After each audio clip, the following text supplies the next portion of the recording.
Hello and welcome, friends and enemies, to another edition of RSF Radio. I'm your host, Joe Monday, and this is the podcast where we talk about what's been going on in the FGC. But we usually have fun guests to talk about, like what's the latest. And a friend of mine on the show this week, author, you may know him as Bodied Novel, Eli Horowitz. What's happening, man? Hi, I was really worried there for a second because you started with, we normally have fun guests on the show, and I was like, but, ... Anyway, no, I'm good. But I pulled this sad sack of shit in here, and sorry, this is what you get. Yeah. How's the Pittsburgh weather treating you, man? Oh, I hate the Pittsburgh weather right now. I'm actually a cold weather guy, and yeah. And luckily, we have a lot of that. It's mostly winter here. Yeah, we have true. the two winters. It's winter happens, and then spring happens for like a week, and then like in the middle of winter, like in December, it'll be like for people who don't know, the Pittsburgh weather is like hella fucked up in terms of where we are, but. Literally, there was one year when I came home from college in December for like winter break, and me and my friends went to Mellon Park and played basketball in our shorts and t-shirts because it was like 70 degrees or something. It was crazy. Yep, that is right on brand for the weather. Yeah. Although it's been like hella dry recently. A little bit of rain, but like my grass in the front is... It's like it's all dead and dry, but except for the weeds, so which are like sprouting up all over. So I went outside to pick some weeds yesterday, and like my grass was so dry, I got a brush burn on my hand. Oh no! From the grass, and I'm like, how did this even happen? Like, yeah, I really hate plants. Have you read Annihilation by Jeff Vandermeer? No. Was the movie based on that? Yeah, it was one that the movie was based on. Okay. It's like a Lovecraftian take on plants, basically, and I'm like totally in favor of it because I think plants are horrifying and terrible. No, that's actually a phenomenal movie, and I actually might want to read that book as well. It's a good book. Yeah, because it's a good movie, a good flick that like didn't get much like coverage, like oddly enough. Yeah. And it's like this phenomenal story with like 4 women leads that like all do a great job. And, like, fucking what's her name? The woman who played Valkyrie, and she was also in Sorry to Bother You with Tessa Thompson, I think. Yeah, she's so fucking good. Yeah, good movie. Yeah. But I'm not here to talk about movies or Pittsburgh or I mean we could talk about it, but that's like the one thing where I was like, after I had messaged you on Discord, I was like, should I just ask him? Should I just like have him over? Yeah. It's like it is a quarantine, so like maybe in this time, maybe not. But there was a moment there where I was like, you should probably just come over, right? Like we can. I could have sat in your yard and just like looked into your window. And held eye contact. Yeah. And be like, we have this pane of glass between us. Interviews between glass is like prison style interview. Yeah, exactly. We've got like a telephone between us, being like hands up on the glass. But no. Yeah. Before we dig into what's been going on and kind of what we have slated for today's show, I kind of want to ask you right up front, like, where can people find you? What do you have going on? Where do you want to throw people to right now, so people can't miss it later on when they tune out of the episode? Yeah, so you can find me on Twitter at Bodied Novel, which is just all one word, BODIED, and then the word novel. The same thing is my Twitch address.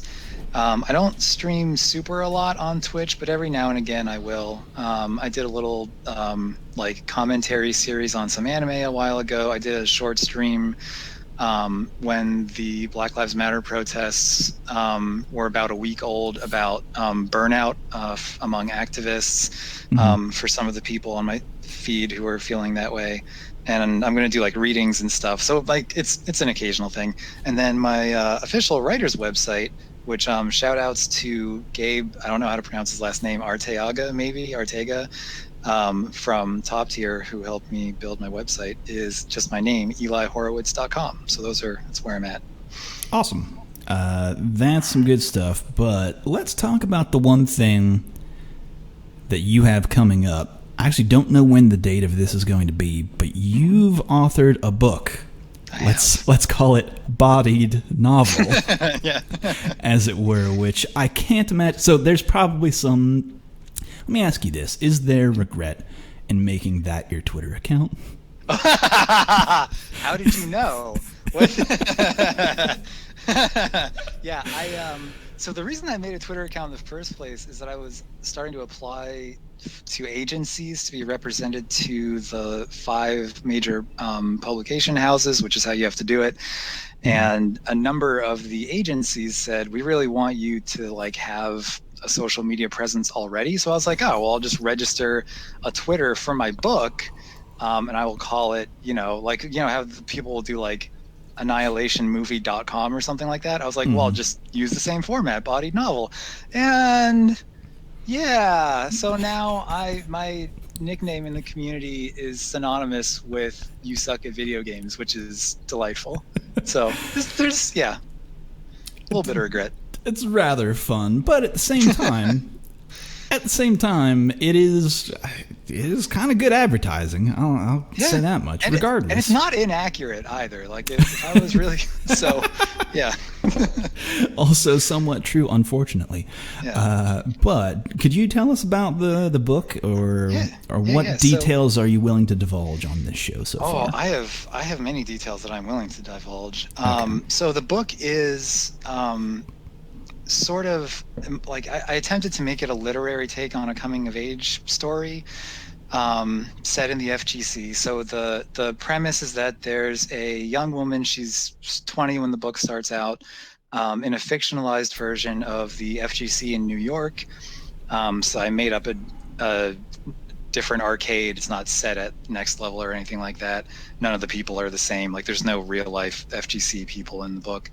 So the whole thing is fictionalized, but hopefully it's recognizable as the FGC, and it's her coming of age story, both as a person in terms of like sort of standing up for herself in the world, and also within the FGC, which is obviously like a very male-dominated space by and large, and so there's like gender dynamics that are going on. There's the same sort of like economic issues that we're all familiar with and that have been sort of prominent in the FGC for a long time. And then for the literary aspect, I chose to set it in 2011 to 2012 because I really wanted it to be a sort of a meditation on history. Like a lot of people, I'm sure, when I was in school, I was taught history as just like a bunch of fucking facts that don't really connect up to anything. That are just random sounds that you have to like spit back at your teacher every now and again. And as an adult, I started to learn and think about history in a different way through reading a lot of different things, through watching stuff. I find that Japanese and Chinese pop art actually has a really interesting take on history that I don't see a lot in stuff in the US and like Europe and Canada. So I wanted to try to combine this like very digestible, approachable, like coming of age type story where there's like, the FGC is a fun place to be. There's fun stuff that happens. There's a lot of like puns and wordplay, and there's like combat scenes that happen in the game and stuff like that. It's like a sort of engaging story with ideas that people could use to sort of see not only the FGC differently, but their own lives and their own time differently as it relates to history. So that's the sort of broad overview of the book. Yeah, very good. And just like a little disclosure for the show, I have read it, and I was gonna say my biggest fear after opening it up is that it was going to be hyper cheese in terms of like FGC self-referential, like, which I feel like anytime someone is a fan of something and like it is super not that, by the way. It is done with like, it is very keen to that. And it's funny that you mentioned the history of it. That is, I kind of also find myself in a position lately of finding that personal tales of what it was like to live in a time is actually way more interesting for me. Like, as here's what history was like, here's what the times were like for us back then. And when you say that, I feel like, yes, that actually is that does come across in the book. Good. Yeah, and I think that I think for a lot of us, so I started writing the book, just so people know, like fucking 6 years ago or something. So I did not write it with any of the stuff that's currently happening in mind. But I think a lot of us at this point are really like heavily feeling the fact that we are living through history. I mean, we already talked about the pandemic. We already talked about the Black Lives Matter protests. Like the stuff that just went down in the FGC, which we're going to get to later, about all the sexual abuse and accusations of pedophilia and this, that, and the other thing, is like a big historical moment for the FGC. And I think, yeah, like I want people to sort of understand that like all of us are always living through history, and it's not just something that's in the past. Like, this is history right now that you're living through. Yeah. And once you understand what that means, like, what does that mean for you as a person? So I wish that it had been less relevant, because like all of this stuff is abhorrent and terrible, and I wish it had never happened. But like, unfortunately, yeah, I feel like it's sort of reinforcing a lot of the motivations that I had when I was writing. Yeah, it's one of those things where I've continually thought throughout this moment in time of looking forward to what are we going to carry through into the future? Like, what do we need to have recorded? Like, how do we prevent things like this from continuing to happen? How do we prevent that ableism? Like, how do we shut down the systems that allowed those things to happen? And then the additional problem of when people are new, when they come to this community, what will they have in front of them as guidance in terms of how, like, not falling back into those same. Exactly. Yeah. How do you prevent that backslide, which is entirely possible? And honestly, it is almost wild to me to think that this hasn't happened yet. And what you have done, which we should probably get into now. We could probably talk about the book a little bit later as well. But because I am interested in some of like the details of like when it is coming out. Maybe you should say when you have planned for it to come out before we slide into the next topic. So it's good that you phrased it that way. When I have planned for it to come out, because I have planned for it to come out like 5 or 6 times already, and all of those deadlines have not happened. My current thought is around August 1st, if not before then. I'm at the stage now where I have like 99.9% of the manuscript typeset and ready to go. The cover art is ready to go. Shout outs to Quasimodo X or Quasimodox for that. Oh shit. Yeah. I should share that on Twitter soon so that everybody can get excited about it. So it's just a matter of, so I'm using the same publisher that you are. Thank you for your help in helping me set that up. They said that it might take a couple of weeks to go back and forth with setting up the ebook. So I don't know how long that's going to take, but like, fingers crossed August 1st is what the current date is. That really only takes like 2-ish days. Oh, good. Okay. That is a relatively fast process. However, I will say that since the time that I had published Geef's Gym, which, by the way, Quasimodo X also did the art for Geef's Gym as well. He does a phenomenal job. So I'm looking forward. He's a good artist. Yeah, I'm looking forward to seeing it. But since I had done that, the whole publishing process has changed entirely. Like the Create space was was a daughter company of Amazon at the time, and then Kindle Direct Publishing had since completely enveloped that and was bought them back in a weird way. It's very strange. But that process should take not super long, Okay. to give you a little bit of like hope there. Yeah. Yeah, Once you use have that. Thank you. But I will say, order some proofs for yourself to to see what all that shit looks like, because they were figuring out what the bleed means and how to prevent that because once you have it anyway, this is too much inside baseball, honestly, but that makes sense though that you wouldn't have like a solid date because of the how shit works, but understandable, and looking forward to it when it does drop. Thank you. But moving on to the next topic of how do we prevent that backslide into what things were like, and how do we cope with things right now, and prepare ourselves for the future. Something that you had taken the helm of, and this was months ago at this point, which has since kind of evolved into what we have now, was this FGC TO Discord, which right now what you're doing with it, and we can talk about the FGC TO Discord and like what else is going on in it later, but right now what is going on in that Discord is a kind of full-on push for a code of conduct.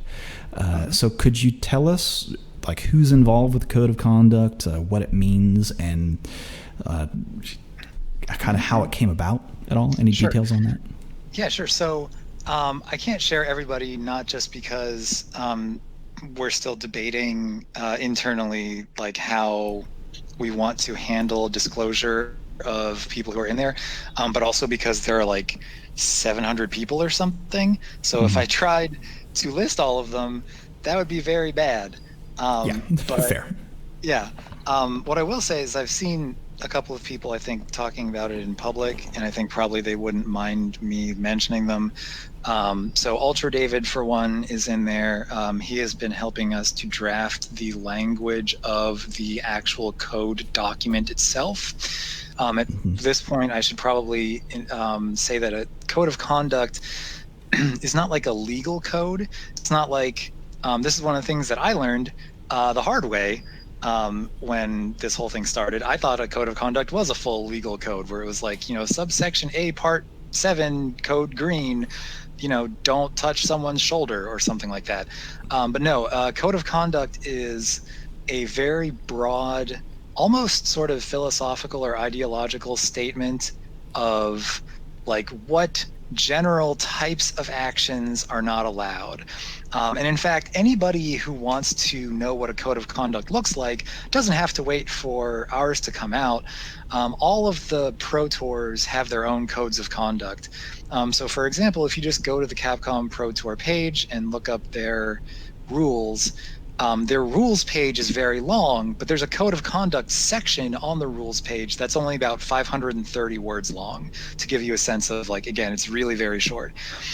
So the code of conduct itself that we're drafting, as I said, is primarily being drafted by Ultra David, who, in case people don't know, is like one of the premier esports lawyers and probably by far the premier FGC lawyer, I would imagine, in the world. So currently we are on the second draft of that. I think we've had it for about a week now, if I remember correctly. And again, we're waiting for 700 odd people from across the world to give feedback on it. So it's going to be a little bit of an iterative process of people getting their thoughts in and then David updating the draft. Our deadline that we have for ourselves, coincidentally, to sort of get that out to the world is also towards the beginning of August. So again, with any luck, we should be able to announce that relatively soon.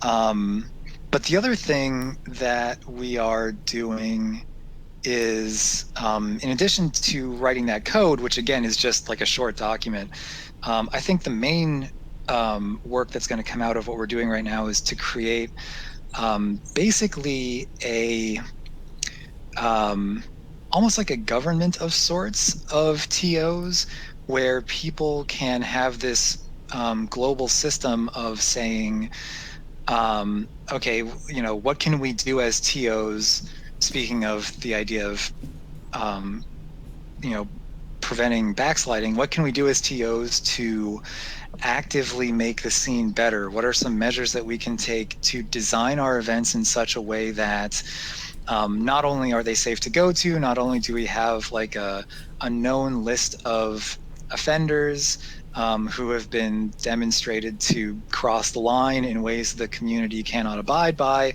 and therefore, you know, the entire community can come together and sort of unify in protecting ourselves from those people. Not only can we do that, we can find ways to reach out to other groups that might have interesting information that would help us grow.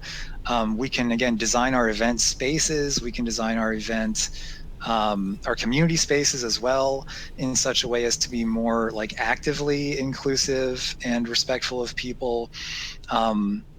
So I think that's going to be a really important accomplishment if we can pull it off, because I mean, obviously all the codes of conduct in the world, which again, like those exist already. There's no shortage of codes of conduct. All the codes of conduct in the world didn't stop all of these things from happening. They didn't stop people from being harassed and abused and taken advantage of. And like, you know, I don't have to go down the list at this point. Everyone is sort of familiar with it.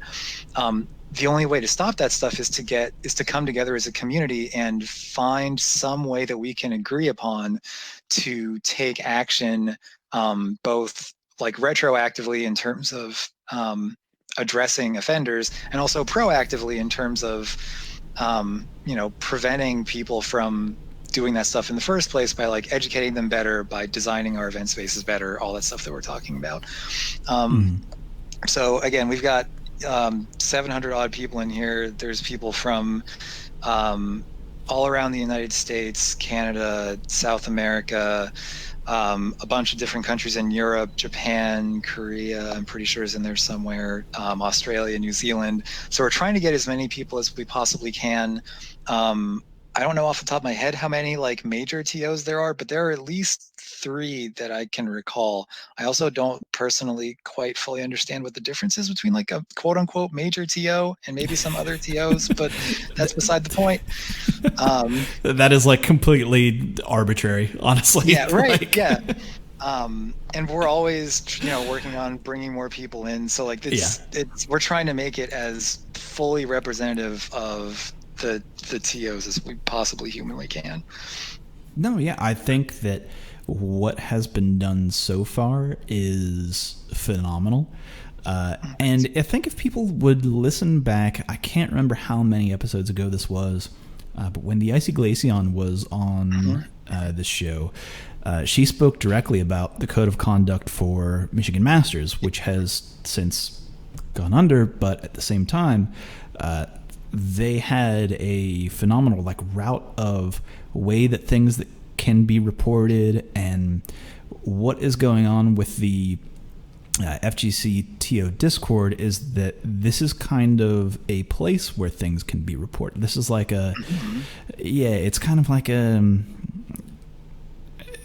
like this is the like quote unquote official way, even though it is weird thinking of it as like an official thing, even though it is just like a group of people agreeing that this is the way that things should be. But at the same time, if it protects people, then let's call it official.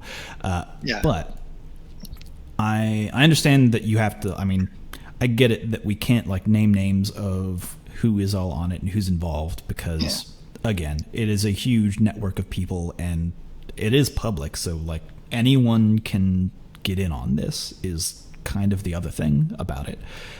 Also, if you're a TO and you want in the TO Discord, you can just you can be there. Like, there's nothing stopping you from. There's not like there's not like a secret Illuminati invite. You can just like hit Body Novel up on Twitter.com. Yeah. So this is in fact this is sort of like I think it's. I worry sometimes that I go too far the other way because literally what happens is people send me a DM on Twitter and say, hey, can I get into the TO Discord? And I look at their bio and it says like, I love Tekken. and that's it. And I go, well, okay, are you a TO? And they go, yeah, I TO in, fucking, Nevada or something. And I'm like, well, I guess I'll take your word for it. And I send them an invite.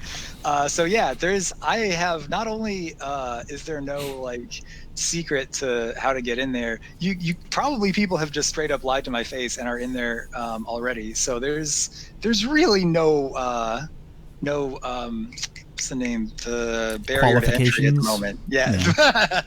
That's another way of putting it. Yeah. So yeah, please, everybody should feel free to contact me and get involved. Yeah, there's no street cred necessary at this point, because I mean I'm in there, so clearly there's.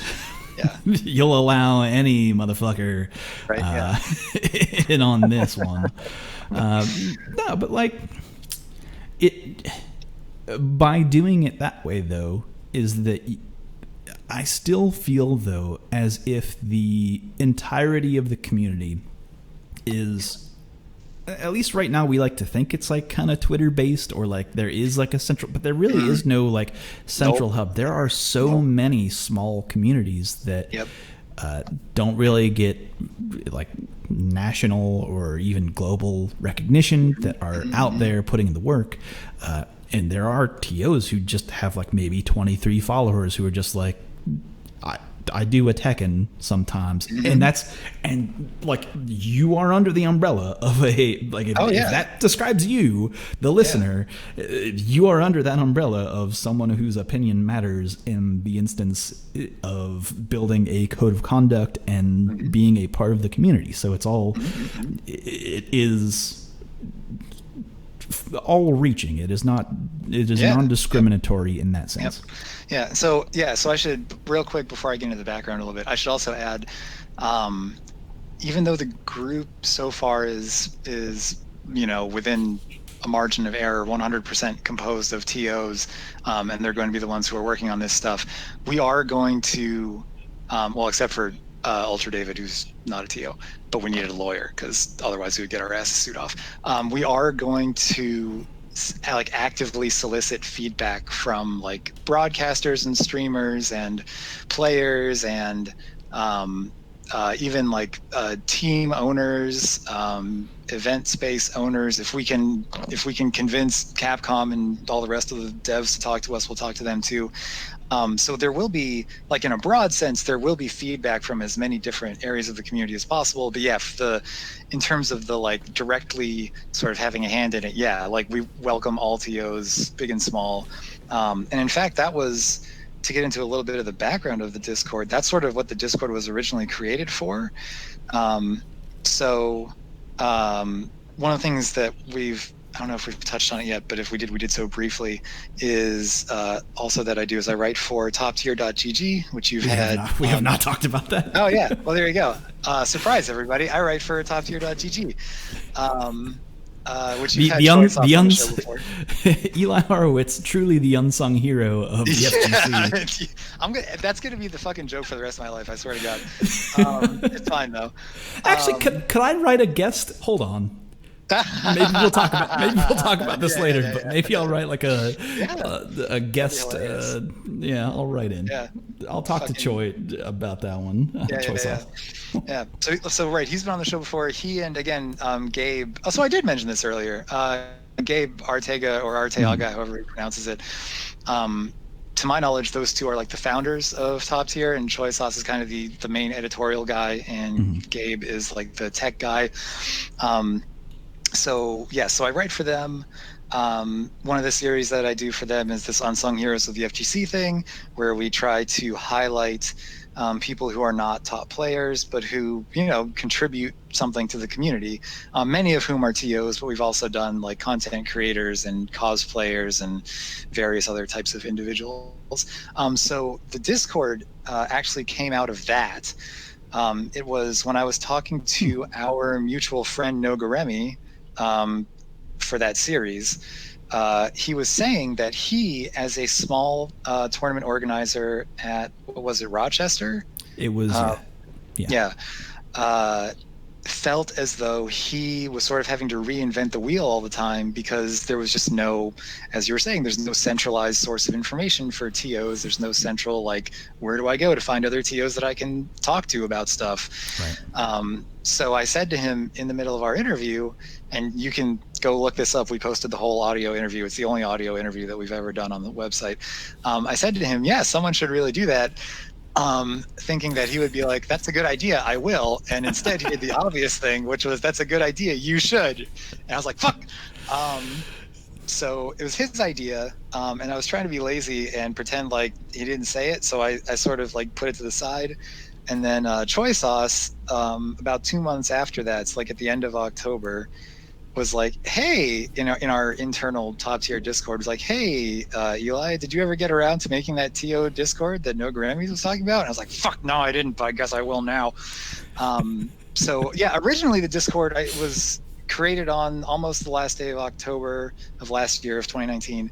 And originally, I mean, again, it was just this place for TOs to show up and be like, hey, what kind of monitors are good? Or like, hey, how long does it take to run this type of game? Like, how much time per match should I allocate for this type of game? Or like, hey, which bracketing website do you prefer? And again, for about what was it, November, December, January, February, March, April, May, June, so like 8-9 months. So That's five years. 5 years ago. So yeah, right. Yeah, 407 eons ago. That's all that it was. Like, it was just, maybe 100, 150 TOs, almost all of whom were small local TOs. Just being like, hey, does anyone, like, here's a cool overlay tech that I found. Like, does anyone want to share this overlay thing? And the only reason that it has become what it has become is that one of the people who was in there, which I probably don't think he would mind me mentioning his name, Puppy Swarm, Tom Drury, I think, the guy who runs, or like is a main contributor to Chicago Tech N, DM'd me when all these allegations were coming out and said, hey, you should put out the call again to get people in here so that we can do something about this. So that's what I did. And so it went from being, like I said, 150 to like 650, 700 people in the space of 2-3 weeks. So that's the long story about the Discord. And so one of the things that I wanted to, in addition to just like giving people the full picture and all this other stuff, one of the things that I wanted to emphasize in there is that, and I think this is going to probably come up again a little bit later, like, think again about the way that I just framed the story, where I think a lot of people at this point, if they're aware of the Discord and if they're aware of my role in it, they're probably going to react like you did, Joe, where they're going to say something about like, haha, he's an unsung hero, haha. You may not use those exact terms because you're being you about it and ribbing me a little bit. But I am being a bit facetious. I am being a bit facetious. But people are going, like, basically the idea is that if people know about it, people are going to be like, wow, what, like, Eli is doing this great thing. And one of the things that I really want to dissuade people of that view. And so that's why I made sure to mention that Nogoremi had a hand in it, that Choi Sauce had a hand in it, that Puppy Swarm had a hand in it becoming a home for the code of conduct stuff. This is one of the themes of my book as well, is that like, the people who contribute to historical change, or if you want to call it progress, historical progress, are almost always not the ones who get credit. Like, obviously we're all familiar with, like, you can name a string of people off the top of your head, right? George Washington was a big guy for founding the United States, and MLK and Rosa Parks were big in the civil rights movement, and Gandhi was in India, and like, everyone's got their like fucking baseball card set of like history superheroes or whatever that they can point to. But I really want to encourage people, both with my fiction and like I'm doing, just right now explicitly, to not think of history as operating that way. Like, even something like the TO Discord, which seems like it's just, a guy started it and now I'm moderating it and whatever, without Nogoremi like talking to me about his own life and encouraging me to do it, without Choi Sauce then following up 2 months later to get on my ass about doing something that I should have done in the first place, and without Puppy Swarm being there to again, like, encourage me to do something that I probably should have thought of doing myself, like, none of this would have been here at all in the first place, and who knows what the fuck would be going on. Right. And then also B, it wouldn't, even if the TO Discord had existed, it wouldn't have necessarily been a home for this code of conduct stuff. So whatever comes out of this whole enterprise, really needs to be understood, I think, as like the result of a huge number of small contributions, and not like it's a thing that Eli did. So that's the other reason that I sort of wanted to tell that whole story. No, that is a good point. It is a collective effort, which actually does come through in your book, even though two of the characters are legitimately interchangeable and don't matter if you remember the names or not. That's a hey, if you want to know what I'm talking about, you should read the book. But that is like reminiscent of, have you watched, I don't know why I was thinking about this, maybe because you mentioned Puppy Swarm from the Chicago Tech scene, which, great dude, like phenomenal guy. But have you watched the Jordan Bulls documentary series? No, I didn't. Okay, so like one of the things that is hilarious to me about, it's not a great documentary series, even though the Bulls were so dominating, is that it like explicitly does not talk about like all of the other people involved, or like does not talk about Jordan's shortcomings, let's say. And it is very much like a look at this hero, like look at how phenomenal he is.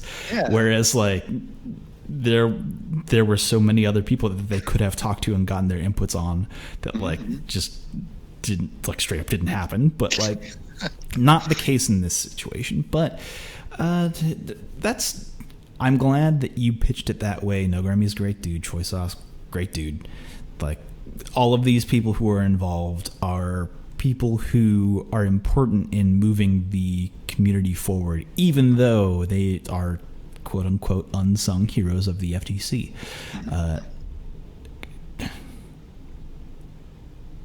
Let me ask you this though. I had a moment of silence there to think about the importance of figureheads. Because people know who Jordan is, but can they name the other 5 starters on the dominant Bulls era of Chicago basketball? You mean Luke Longley, Tony Kukoc, was it BJ Armstrong, or was he earlier, and then Scottie Pippen? I don't remember. Ron Harper. Sorry, it was Ron Harper. Okay, yes. Anyway, no, you were saying though. Pippen. Is it a thing for Pittsburgh people to also be fans of the Chicago Bulls? I don't know. So my dad is a basketball fan. That's the reason why I am. I don't think I would have watched basketball otherwise. But so he was a big basketball fan. So we watched a lot of Bulls growing up. We watched a lot of Spurs after that, which is going to come up later in this interview. So spoilers for that. So anyway, that's my story about that. I feel like it has a thing to do with like Pittsburgh at the time didn't have a basketball team, and at least of people of our age growing up, the Bulls were. I mean, it was. Oh yeah, the dominant and like Space Jam and everything. Yeah. Oh yeah, it was the dominant era of the Chicago Bulls. So like, are we all fair weather fans who just ended up that way? Probably, but regardless, though. Yeah, figureheads. Let me ask you the question though. Figurehead of the. Do you think it is important to put someone at the helm of someone who is visible? Sure. To say, even if it is if it is like Capcom, what if it's like Capcom Fighters, right? Mm-hmm. Let's like put that as a figurehead. Yep. To say like them in agreement with a code of conduct or something that moves the community forward like that. Do you think that is important to the movement? So I'm actually glad that you brought up Capcom Fighters in particular, because I think this ties back to one of the notes that I'd made, which was a very brief note for myself that you may not have even understood because I didn't bother to explain it. So first, to answer the first question, it's irrelevant whether I think that figureheads are important because they're inevitable. There's no conceivable way for a human group of people of any reasonable size to get together and try to accomplish something without some people ending up with more authority and more sort of attention focused on them than others. And I'm sure that people can debate like how extreme that has to be. Like, I don't think that there has to be a dictator or like a fucking authoritarian at the head of something. But there's going to be someone who has more sort of pull than other people for one reason or another. So whether or not I think they're important, we have them, and we're always going to have them. So we had damn well better figure out what we want to do with them and how they can, at the very least, not harm things, but also hopefully contribute to something that's positive to the community. So, and then you asked, oh, go ahead. Yeah, I mean, like you said, it's like, again, this is going back to the whole history thing. Like, we remember Rosa Parks, but before Rosa Parks, there was Claudette Colvin. Like, Google her name to find out what she did and why she was important. And kind of she did exactly what Rosa Parks did, but there's kind of Rosa Parks might have been propped up as a figurehead of this is what the movement is, this is what we stand for. But I'm sorry, I interrupted you. Oh, that's okay. So and then the question, like I said, the question becomes like, you know, how do you, assuming that you can select your figureheads, how do you do that? And then regardless of whether you can select them or not, like what should they be doing and how should they be doing it? So and this goes for you too. If you are listening and you are a figurehead, this applies to you. And this is where I was thinking about the code of conduct in terms of what it really means to have a community in the first place. I think the FGC, I think, has always been very clear on the fact that a community is not an industry and is not like a capitalist space. So this is a whole FGC versus esports debate that very rightly has been going on ever since the abominable word esports became a thing. I fucking hate that word. Lowercase e, capital S, sports. Right? Just please put the fucking capital S there. E-sports makes me want to literally jump out of the second floor window of my house. I hate it so much. Oh boy. This is what life is like as a writer. But so it's very clear to us that it's not a capitalist space because in an industrial space, or like a space that's focused on money and making money, you do have some things that apply to a community. You do have structure, you do have continuity, you do again have like leaders and people who can speak on behalf of large groups of people. But what you don't have is, for lack of a better word, morals.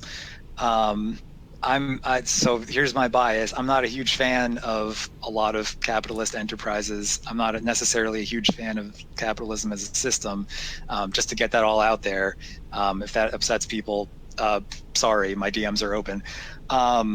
But like there's a reason why so many people are upset about their jobs. If you look at like work surveys, consistently somewhere between like 35 and 40% of workers in the United States are actively disengaged with their job, which is fucking staggering, and is not remotely what you would want or expect from a community. It would be insane if 35 to 40% of people were like, yes, I'm a part of the FGC, but I fucking hate playing all fighting games and I hate watching fighting game streams and I don't want to talk about fighting games with anybody. Like, that's inconceivable. Like, it's one thing to make a joke about like, I lost a lot, therefore I hate fighting games now. But like, seriously think about that for a minute. If almost half the community was like actively like fucking around and not engaging with the community, that would be nuts.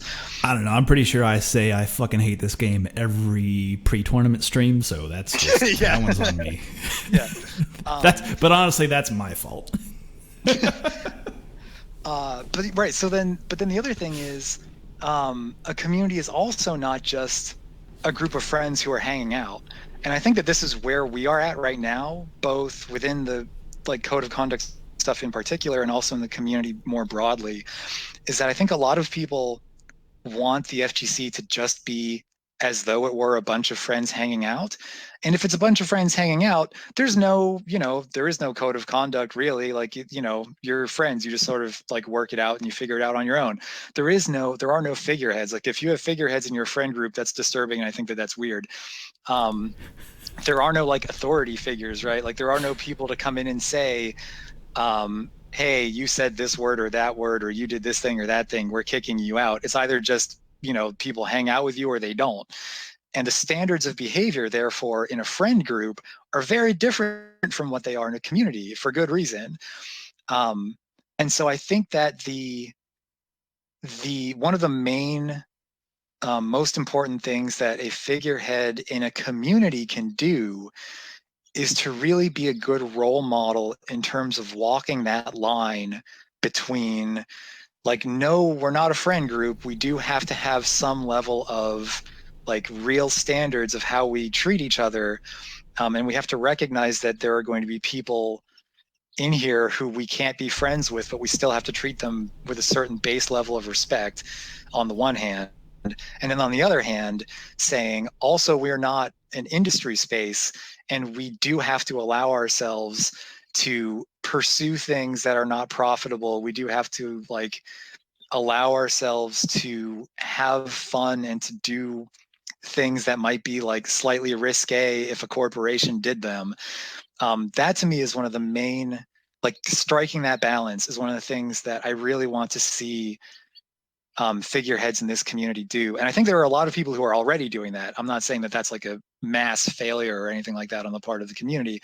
But just to answer your question, I think that that's a super important thing that people can do just to like model that behavior and sort of help to lead people towards the type of atmosphere that is appropriate for any community, not just ours, but like any, large community. Mm-hmm. I feel like this is somewhat reminiscent of conversations that were prominent in the FGC 2 years ago, when the Capcom Pro Tour was really like picking up steam, and they weren't really enforcing like a code of conduct, but they had like built a code of conduct and were like releasing it to the general public. And there was, the conversations back then were not, hey, how do we make sure that humans are protected? It was more so of how do we ensure like Capcom doesn't step in and make all setups side by side versus like facing cabs. Like that was the tenor of conversation back then. Versus but like at the same time, very reminiscent of what it is now. Of that was the corporation leading that push, and like, tons of people being worried about, well, what does this mean for my community? But in this moment in time, we're now talking about, well, how do we protect people? And if we had a Capcom or even a tech like a Harada figure, for example, step up and say, this is our code of conduct based on this group of what this group has thrown together, not thrown together, but worked on together to create a space that moves the community forward. Then I feel like that is so much more of a positive angle, a positive spin on that sense, versus what you were talking about of friends who were like, I don't want Capcom in my friend group. I don't want Capcom deciding that when we go to Yeah. It was one of the, so in this moment I was like, oh, when we go to the diner, but in my mind I'm like, no one's going to a diner right now because of quarantine. Like, well, so actually a really good example is when we go to a stream, right? I mean, so one of the things that people tend to overlook is that streams are a pretty fucking important part of the FGC, especially now, but even before, streams are a hugely important part of the FGC, and people's behavior in streams is like a huge part of the behavior in the community. So like, yeah, like, that's only online. That's the online FGC. That's not the FGC. Hey, if that's not the FGC, I'm in trouble, because this is people are gonna probably blow me up for this, and rightfully so. I have not been to one FGC event in my life. Damn. That is a true fact. The closest I have come is that I've been to Replay FX, which I don't know if you're familiar with that, Joe. But Replay FX is dope as fuck, dude. Hell yeah. Yeah, it's like a giant pinball convention in Pittsburgh that obviously is not happening this year. I was actually thinking about Replay FX the other day, being like, yo, it's canceled, right? Like, they're not, not doing that this year, right? The kind of a sidebar on Replay FX is that Pittsburgh also has like a pinball hall of fame that's somewhat outside of there. It's fucking awesome, dude. It's incredible. And they move a lot of like the pins from there to Replay FX, but there's also a whole bunch of like arcade cabinets and like fighting games all set up. It's Replay FX pretty dope. But regardless. But it's not a fighting game event, but that's the closest I've ever been. I entered a Street Fighter bracket there one year, and technically went 0-2, although one of the people I was going to play DQ'd, so I'm not 0-2 in the bracket, but like I played 2 matches and I lost both of them. So that's the closest. So if we're excluding the online FGC, then I am a ghost, I guess. I don't know what to tell you. That's fair. But like but that's not. That's like not important though. There is no.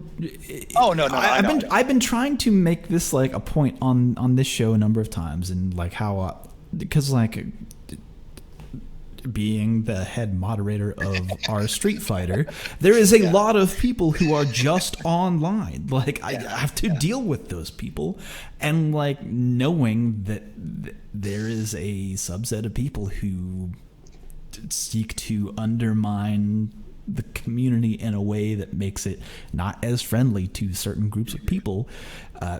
That's the community. Like that's sure what it. There is no difference. Like we all like to think of, well, if you go like in person, it's all fine. Like, nah, dog. You go in person, like there's a chance you get raped. Like straight up. Like, that. Well, and the other thing too is this is something that happens everywhere. That people are like, well, like that edge case doesn't matter. And then because you've ignored the edge case, now you've set a precedent for yourself where you're ignoring all sorts of stuff. That you're like, your response to bad behavior is, I'm just going to train myself to ignore it. The end.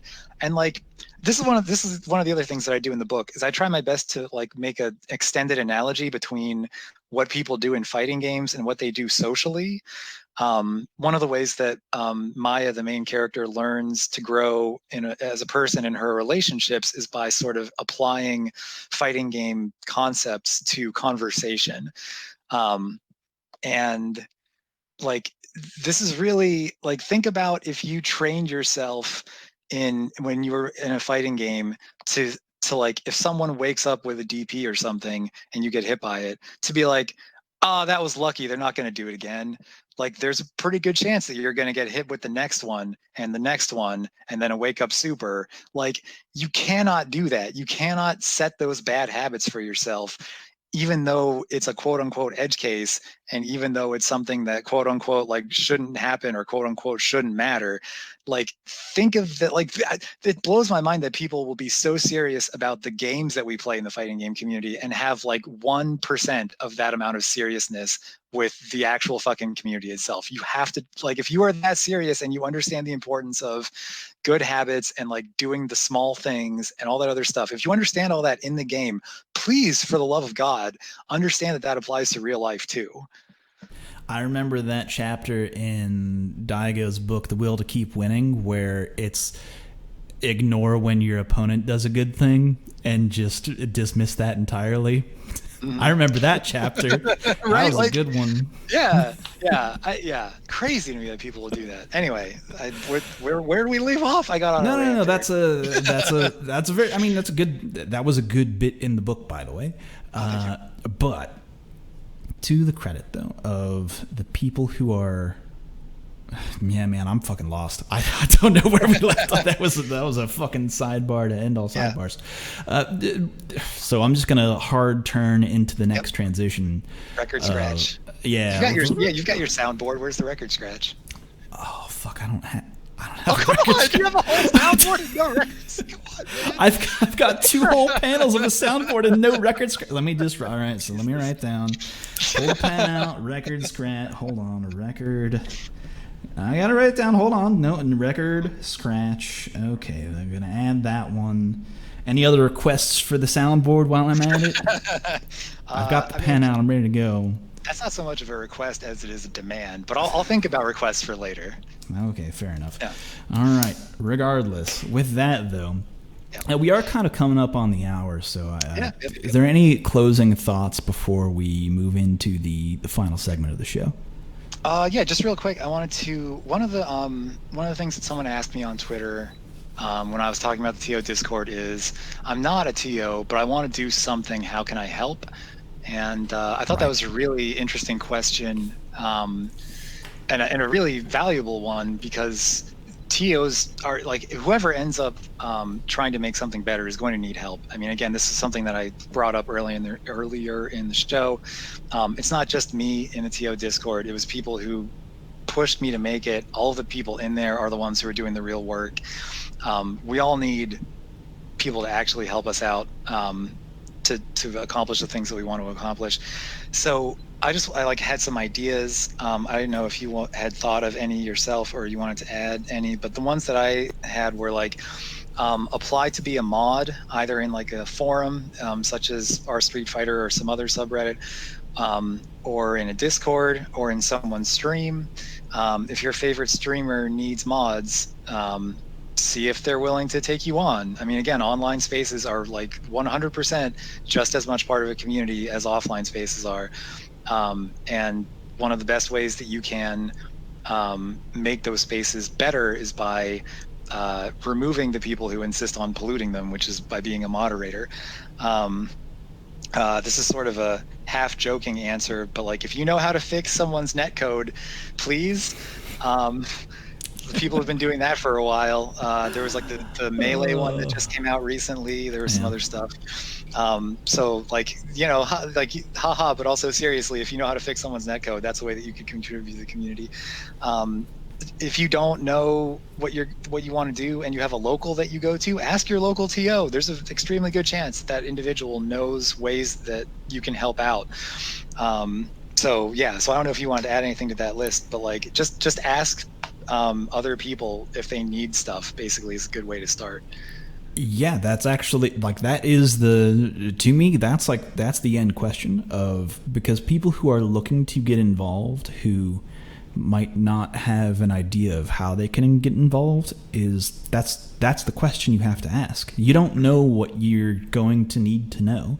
So go to the people who are in leadership positions and say, hey, what do you need? Like, I'm available for this amount of time. What's like, if someone were to come to me and ask, I want to be involved in the weekly tournaments that you run, how can I help?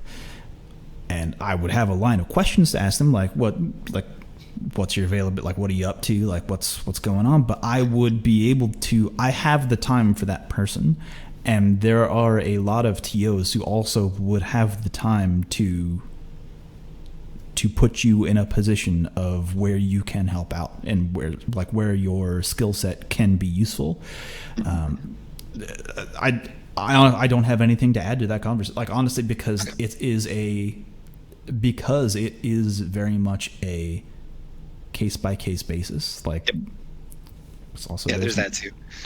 There's also not a whole lot of people who are here's the other thing. Here, actually, I do have one additive thing to say, is my advice for a very long time of people who are involved in the community, who mostly just play the games, or maybe they even, let's just say who mostly just play the games. If you are at a point in your involvement with fighting games where you think to yourself, I'm just kind of bored playing, like, I don't have, the spirit of Marvel has died in you, let's say. you are at a precipice, a turning point where you can say, let's get more involved and see where that leads you, because that will lead to, at least for me, that led to me learning a whole bunch of other skills that like I could not even list out the skills that I have learned from asking and being more involved. I couldn't do it. I've tried. It's not possible. But that could be a position where you might find yourself in, of saying, I'm bored of playing. What else can I do to kind of... Because you might still love fight. Like, if there is a game... If Street Fighter 6 comes out and I don't love the game itself, I'll still be involved within the community in some way. It will just be different in terms of playing it. So if that describes you, then like Eli said, just ask your TO, ask someone who's in a position of influence what you can do to help, and they will have advice for you. I promise you that. But with that, unless there's anything else you want to pull out before we end the show. I'm good. Okay, with that though, final questions. I don't let people leave this show without answering a line of questioning, which I believe says a lot about their character, who they are as a person. And it comes in two parts. First part of the question is, what is your favorite normal attack in any fighting game? So I've been thinking about this ever since I heard the first, well, not the first episode of our SF Radio, but the first time I myself ever heard an episode of RSF Radio. So there's a lot of great answers, obviously. So there's a really huge amount of great normal attacks. And I thought about trying to come up with a less embarrassing answer. Like, I thought about saying that, for example, I really love Magneto's launchers, which in various Marvel games are various different commands, like S, obviously, in Marvel 3, or like crouch, heavy punch, and Marvel 2. I think the animation is super cool. It's got ridiculous properties on it. It's a very nice attack. But my favorite attack, and again, you are not wrong when you say that this reveals a lot about a person's character, which is why I tried to think of a different one. My favorite normal attack in fighting games is Cable's stand heavy punch, which is just him firing a bullet full screen, which combos into itself. You can just mash stand heavy punch like 4 times. From there is an extremely easy confirm into his full screen beam attack, which in turn can be canceled into his full screen beam super. And if that doesn't tell you about what type of fighting game player I am, then yeah. So, then you've never played Marvel 2. Or at least watched a very strong Cable player be full screen dominant with that kind of attack. Okay, solid answer, but like you said, explains a lot about the character. However, part 2 of the question is, what is your favorite combo in any fighting game? Yeah. So again, I gave this a lot of thought.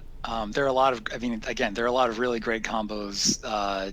Like loops in a lot of games are really great. A lot of Tekken combos look incredibly sick. A lot of combos in anime games are ridiculous because they're just like a million different moves, which is way different from what a lot of Street Fighter combos are. Like Smash combos are very interesting because the whole combo system in that game is fucked up and weird. But the one that I have to go with that sort of resonates with me the most. So I mentioned earlier that I was a Spurs fan. I guess I still am a Spurs fan, although it's getting harder these days. So I watched a lot of Tim Duncan growing up after the Bulls was sort of the Spurs, and Tim Duncan is obviously I think of Tim Duncan as like, if a right angle was a human being, it would be Tim Duncan. Right, where it's just like, there's nothing fancy, there's nothing like cool or stylish, or it's just like it goes this way and then it fucking goes that way and that's it. So the combo that I always think of that sort of feels that way to me is Ryu, especially in Street Fighter 4, but I think he probably has this combo in other titles as well. Crouch medium punch, sweep. Just like bop, bop, and then sweep, which is, I put that in the book. You might remember that part as well. Yeah. That to me is just like the most Tim Duncan, like, 3-hit combo. I'm going to confirm off my crouch medium punch. I'm going to get a knockdown at the end of it. This is like as simple and as basic as it needs to be. That's what I'm going to go with. Interesting. Huh. Yeah. That's a fun combo. No, I like that combo. I actually think that's right? more of, I think, it might be a right angle. Now that I think about it, because there really isn't anything that fancy. I mean, it's a link. Got to link it all. Yeah. It's true. But also, like, Ryu as a character is also a very, like, his limbs are very straight when he attacks. Not like Ken, obviously, he's got like the fucking stanky leg and everything that he does. So that's another reason why I sort of associate it between the two of them. I suppose that is true. His crouching medium punch in that game is very much like, the chunk of my body is upright, my fist is straightforward. Yeah. And then that is kind of the opposite for his sweep, where like, it's very blocky in that sense. Now that you mention it, now that is, I could track with that. I track with that reference. Okay, all right, I understand. The Tim Duncan of combos for sure. Which actually, like, I feel like a lot of people don't go for that combo. I mean, because there's more damaging options, of course, but it does. You do get the hard knockdown. So I used to love, what the fuck was the Ryu player who was on Team Yomi back in Street Fighter 4 days? I can't remember his name. I should have looked this up beforehand. We just named some Ryu players. Air? Was it Air? No, it wasn't Air. This guy was like Atlanta area, I feel like. Oh my god, what's his name? All right, I'm not going to remember that. It's going to kill me though. Yep. But Joel. Yes. That was one of his specialties, as I recall. Nice. Regardless, folks, good answer. Oh, thank you. It reveals a lot about your character as well. For better and for worse. For better and for honestly for worse. That will be a show for us. Before we head out, though, where can people find you on the internet? Yep. So, Bodied Novel is the unfortunate appellation by which I am known. So, twitter.com/bodiednovel, twitch.tv/bodiednovel, and then my writer's website is elihorowitz.com. Thank you very much for having me. Wear your fucking masks, everybody, and stay safe. Oh, yeah. It has been a pleasure. Thank you very much once again for coming on the show to talk about what you've got going on. Looking forward to the next iteration of the Code of Conduct, and hopefully that is picked up by the people in positions of influence, let's say. Fingers crossed. Fingers crossed, absolutely. And with that, though, that's a show. Catch us every Thursday-ish now for the podcast. Monday nights for the East Coast tournament, Friday nights for the West Coast.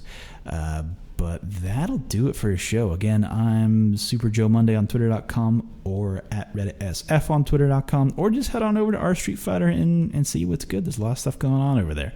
But that's a show. Until next time, stay safe. Peace.